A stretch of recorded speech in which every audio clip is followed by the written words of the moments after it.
ہرقل نے کہا، کیا تمہاری اس سے کبھی لڑائی بھی ہوئی ہے؟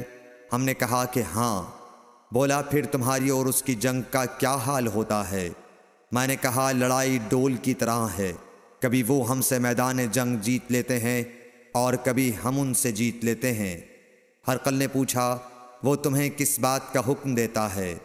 میں نے کہا، وہ کہتا ہے کہ صرف ایک اللہ ہی کی عبادت کرو، اس کا کسی کو شریک نہ بناؤ، اور اپنے باپ دادا کی شرک کی باتیں چھوڑ دو، اور ہمیں نماز پڑھنے، سچ بولنے، پرہیزگاری اور صلہ رحمی کا حکم دیتا ہے۔ یہ سب سن کر پھر ہرقل نے اپنے ترجمان سے کہا کہ ابو سفیان سے کہہ دے کہ میں نے تم سے اس کا نسب پوچھا تو تم نے کہا کہ وہ ہم سے عالی نسب ہے، اور پیغمبر اپنی قوم میں عالی نسب ہی بھیجے جایا کرتے ہیں۔ میں نے تم سے پوچھا کہ دعویٰ نبوت کی یہ بات تمہارے اندر اس سے پہلے کسی اور نے بھی کہی تھی، تو تم نے جواب دیا کہ نہیں۔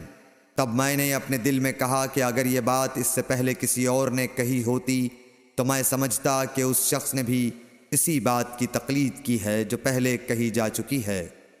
میں نے تم سے پوچھا کہ اس کے بڑوں میں کوئی بادشاہ بھی گزرا ہے، تو تم نے کہا کہ نہیں۔ تو میں نے دل میں کہا کہ ان کے بزرگوں میں سے کوئی بادشاہ ہوا ہوگا تو کہہ دوں گا کہ وہ شخص اس بہانے اپنے آباء و اجداد کی بادشاہت اور ان کا ملک دوبارہ حاصل کرنا چاہتا ہے۔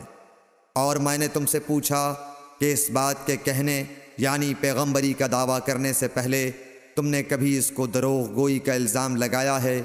تم نے کہا کہ نہیں۔ تو میں نے سمجھ لیا کہ جو شخص آدمیوں کے ساتھ دروغ گوئی سے بچے وہ اللہ کے بارے میں کیسے جھوٹی بات کہہ سکتا ہے۔ اور میں نے تم سے پوچھا کہ بڑے لوگ اس کے پیرو ہوتے ہیں یا کمزور آدمی؟ تم نے کہا کمزوروں نے اس کی اتباع کی ہے۔ تو دراصل یہی لوگ پیغمبروں کے متبعین ہوتے ہیں۔ اور میں نے تم سے پوچھا کہ اس کے ساتھی بڑھ رہے ہیں یا کم ہو رہے ہیں؟ تم نے کہا کہ وہ بڑھ رہے ہیں، اور ایمان کی کیفیت یہی ہوتی ہے حتیٰ کہ وہ کامل ہو جاتا ہے۔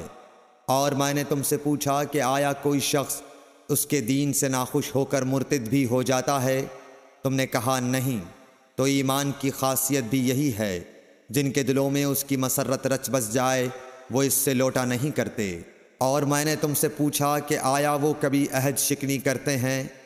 تم نے کہا نہیں۔ پیغمبروں کا یہی حال ہوتا ہے، وہ عہد کی خلاف ورزی نہیں کرتے۔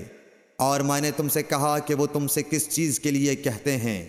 تم نے کہا کہ وہ ہمیں حکم دیتے ہیں کہ اللہ کی عبادت کرو، اس کے ساتھ کسی کو شریک نہ ٹھہراؤ۔